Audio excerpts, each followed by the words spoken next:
নমস্কার, আমার নাম শান্তির ছেলে। क्या करूं फिर जॉब छोड़ दूं?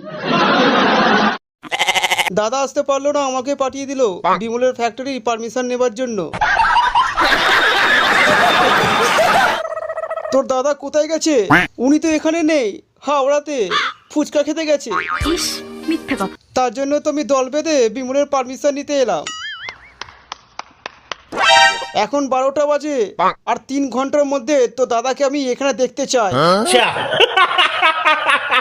12:30টার সময় একটা ট্রেন আছে, সেটা ধরে আসতে বল। ঠিক বলেছে। যদি না আসে তাহলে এখানে বিমলের ফ্যাক্টরি খোলা যাবে না। क्या बढ़िया था गुरु।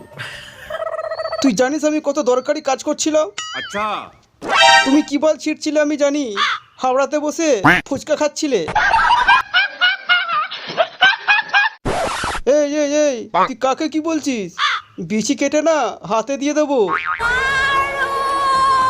দাদা, গ্রামের লোকেরা খেপে গেছে, আমাদের কেলাতে আসছে, কি করবো? এই এই এই এই, তোরা আমাকে ধরে কেলাবি? দাদা, আপনি আসতে বলুন, বেশি জোর চেঁচালে আপনার বিচি ছোট হয়ে যাবে।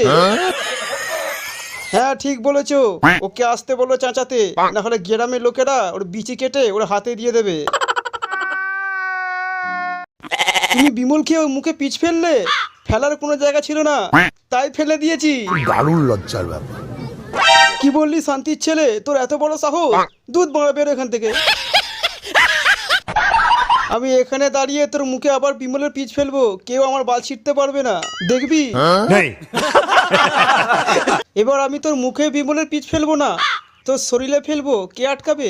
সুটিয়ে লাল করে দেবো, নোংরামি বার করে দেবো। কে আমার গার্লফ্রেন্ডের মুখে বিমলের পিচ ফেলেছে? সাহস থাকলে আমার সামনে আয়। ওই শালা, তোর গার্লফ্রেন্ডের মুখে বিমলের পিচটা আমি ফেলেছি। ছি ছি ছি ছি।